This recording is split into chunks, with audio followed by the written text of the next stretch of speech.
Bonjour à toutes et à tous, j'espère que vous allez bien les amis. Aujourd'hui, moi je suis en pleine forme. Nous allons parler de la vérité est-elle toujours bonne à dire? C'est une question, somme toute intéressante, parce qu'est-ce qu'on peut tout dire à un collègue, à son manager, à un client? Déjà on voit que on peut dire oui et non en fonction de qui on parle. Parce qu'effectivement, dans la sphère personnelle, peut-être que c'est un peu plus facile. Dans la sphère professionnelle, déjà un peu plus difficile. Vous savez que moi, je parle plutôt, sauf exception, de la sphère professionnelle. Donc, pouvons-nous tout dire à un collègue, à son manager, à un client? Restez surtout jusqu'à la fin de cet épisode parce que je vous livre une méthode pour communiquer une critique constructive à quelqu'un. Et je pense que ça peut vous aider dans votre quotidien. Allez, à tout de suite. J'ai envie de croire que se dire les choses soit toujours possible. Pourquoi j'ai envie de croire en ça? Tout simplement parce que je sais que nous éviterions tous les malentendus et les quiproquos que nous avons continuellement dans notre vie. Parce que ces malentendus et ces quiproquos, qu'est-ce que ça génère? Ça génère tout simplement des pensées négatives qui nuisent à notre performance, qui nuisent à notre santé mentale et notre qualité de vie. Or, le problème, c'est que souvent, nous préférons ne pas dire je mets des guillemets parce que moi, je ne suis pas sûr que ce soit ça, ce soit totalement juste, mais en tout cas, c'est le sentiment que nous pouvons avoir. Je vais éviter les ennuis. Donc, je ne préfère ne rien dire pour ne pas avoir de problème. Or, le fait de ne pas dire provoque effectivement peut-être les problèmes en différé, mais un jour, ils vous reviennent dans la face. Donc, qu'est-ce qui est préférable? De vivre le moment un petit peu difficile de dire la vérité au moment où ça arrive, ou d'avoir les répercussions et les conséquences de ces non-dits. Parce que, qu'est-ce qui se passe dans notre tête? On se dit, attends, si je lui dis la vérité, si je lui dis vraiment ce que je pense, forcément il va mal réagir. Et forcément, dans le pire des cas, il peut se venger après et me renvoyer l'ascenseur. Donc on a peur déjà que l'autre le prenne mal, tout simplement. Et plus justement, j'ai peur aussi de ne pas savoir si mon interlocuteur s'énerve ou me fait la gueule. Moi, je ne suis pas très à l'aise avec ça. Et en fait, après, quand on va se recroiser dans le couloir ou qu'on devra reprendre la communication, ça va être un peu difficile. Alors, quels sont pour vous les bénéfices à se dire la vérité? Pourquoi c'est essentiel de se dire la vérité? Eh bien, tout simplement parce que à ce moment-là, nous sommes dans notre vérité et nous pouvons être nous-mêmes. Moi, j'ai beaucoup souffert en entreprise parce que justement, il y avait beaucoup de non-dits et il ne fallait pas dire la vérité. Et moi, je ne comprenais pas ce besoin il fallait être focus et mentir pour ne pas justement créer des problèmes, créer des ennuis. Et pour moi, je ne comprenais pas ça. Pour moi, c'était quelque chose d'aberrant, puisque c'est pour moi ce qui générait des problèmes plus tard. Si jamais on pouvait dire toute la vérité, on n'aurait pas besoin d'être focus et de mentir. On serait nous-mêmes. On n'aurait plus peur de communiquer avec l'autre. Et les relations seraient sereines et surtout, nous serions plus épanouis. Donc, il y a tout intérêt à dire la vérité. Alors, bien évidemment, comment faire pour se sentir libre de dire la vérité à l'autre? Et c'est là le problème. C'est-à-dire qu'on a beaucoup de freins parce que probablement nous n'avons pas toutes les clés en nous et les clés de communication pour pouvoir dire la vérité à l'autre. Et c'est ce que je vais vous livrer maintenant. Déjà, la première chose que je fais, c'est déjà de faire un travail d'introspection avec quelques questions que je vais vous livrer. Toujours laisser du temps parce que justement, il y a beaucoup de questions. Ça vous permet de vous forcer à ne pas dire la vérité tout de suite. La spontanéité, c'est bien, mais pas dans ce cas-là. Donc, évitez de spontanément dire la vérité en disant bah moi comme ça et moi il sait ce que je pense et puis c'est tout. Non, ça c'est un peu trop facile. Genre, j'ai la patate chaude, ça me gonfle, donc je la jette et je lui donne. Non, là c'est sûr que ça va amplifier le problème. En revanche, si vous prenez du recul, si vous prenez le temps d'évaluer la situation et que vous avez les mots adéquats vis-à-vis de votre interlocuteur, il va toujours bien le prendre, même si c'est pour vous quelque chose de négatif. Et je précise bien pour vous, parce que vous n'êtes pas dans la tête de votre interlocuteur, donc vous ne savez pas ce que lui pense. Mais en tout cas, vous, c'est votre propre peur, et c'est OK de dire « Ok, mais moi, si je lui dis ça, ça risque de mal se passer. » Donc, déjà, on prend de la hauteur, on prend le temps. Vous savez, on dit surtout même pour les mails, que ce soit un client, que ce soit un manager, que ce soit un autre salarié, je suis énervé, je prends le temps, je ne réponds jamais à chaud à quelque chose qui m'énerve.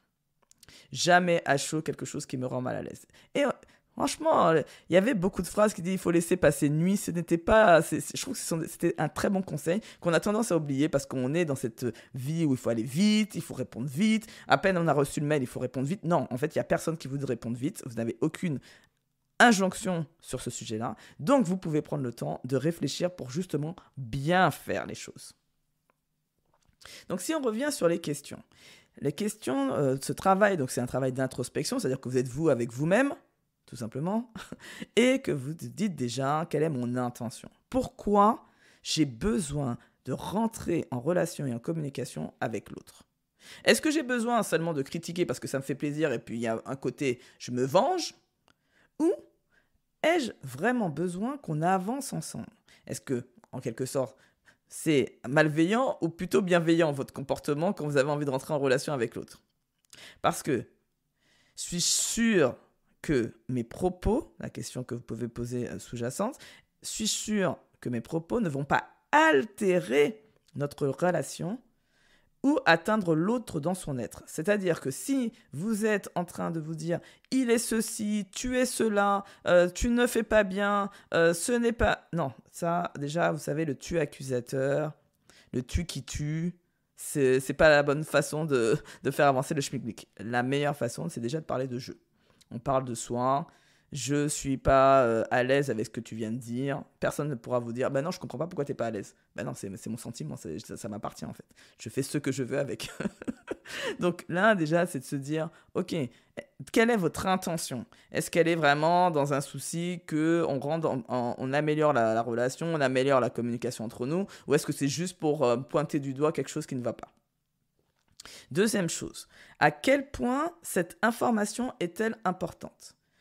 Toute vérité n'est pas bonne à dire. Nous ne sommes pas obligés de le dire.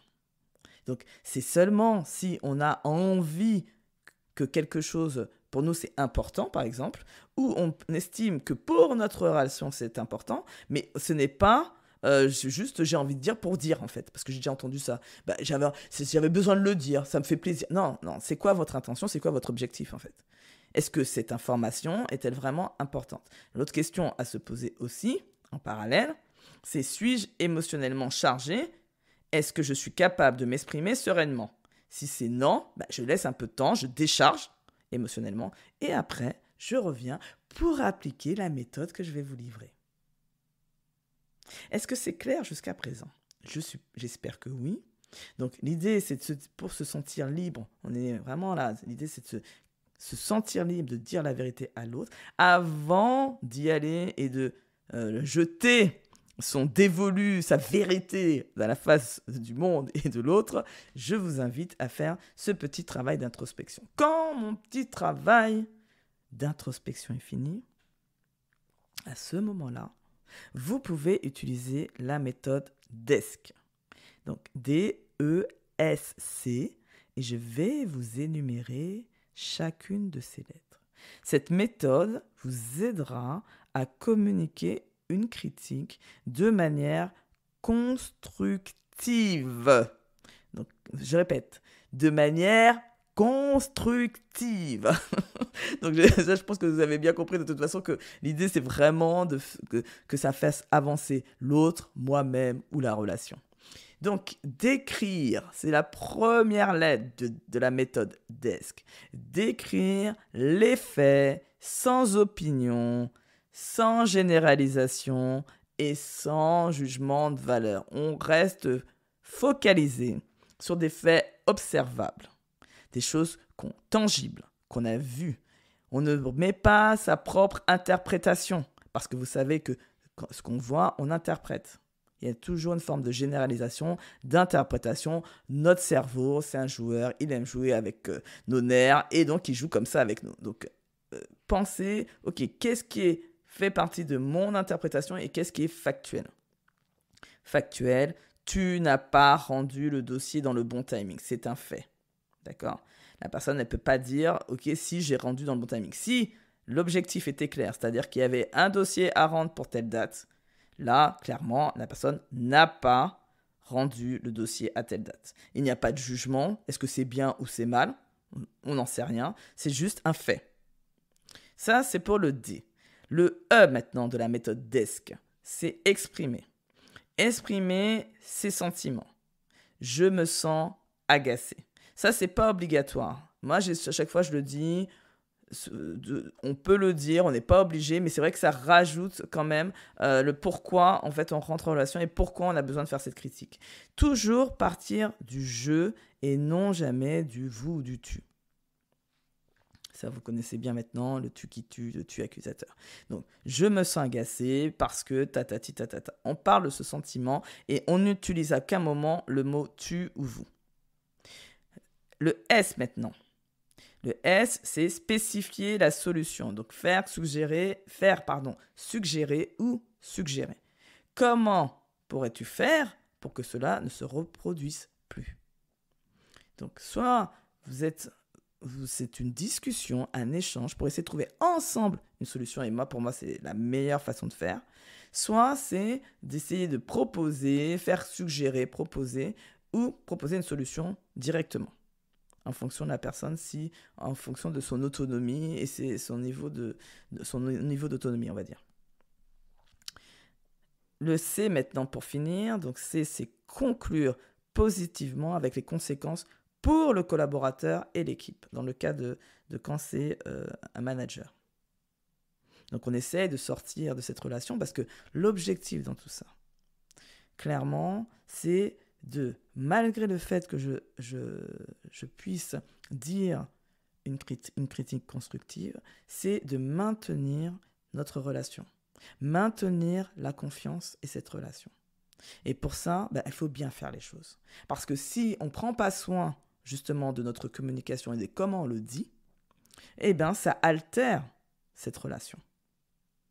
Donc, si je fais le récapitulatif de cet épisode, la première chose, c'est déjà, j'ai donné les bénéfices à se dire la vérité. Parce que ça aide pour pouvoir être nous-mêmes, on n'a pas peur de communiquer avec l'autre et on est dans des relations plus sereines. Ensuite, j'ai dit comment se sentir libre pour dire la vérité à l'autre. Déjà, avec un travail d'introspection, de se préparer, quelle est mon intention, est-ce que cette information est vraiment importante, où j'en suis sur mes émotions, est-ce que je suis chargé et donc auquel cas peut-être laisser passer une nuit pour laisser descendre la tension. Et puis de se dire, ok, maintenant que mon travail d'introspection est fini et j'ai vraiment envie de communiquer cette critique ou donner cette vérité, j'utilise la méthode DESC qui est très très bien pour la médiation et les conflits. Et ça me permet de pouvoir communiquer une critique de manière constructive. Donc j'ai parlé du D, décrire les faits sans opinion, sans généralisation et sans jugement de valeur. Le E, exprimer ses sentiments en évitant le tu qui tue, le tu accusateur. Le S, spécifier la solution, faire suggérer ou suggérer. Et le C, conclure positivement avec les conséquences pour le collaborateur et l'équipe. Donc êtes-vous prêts et prêtes maintenant pour dire la vérité, rien que la vérité? J'espère que oui. En tout cas, je vous souhaite une très belle fin de semaine. J'espère que ça vous a plu. Et surtout, quoi qu'il arrive, prenez soin de vous.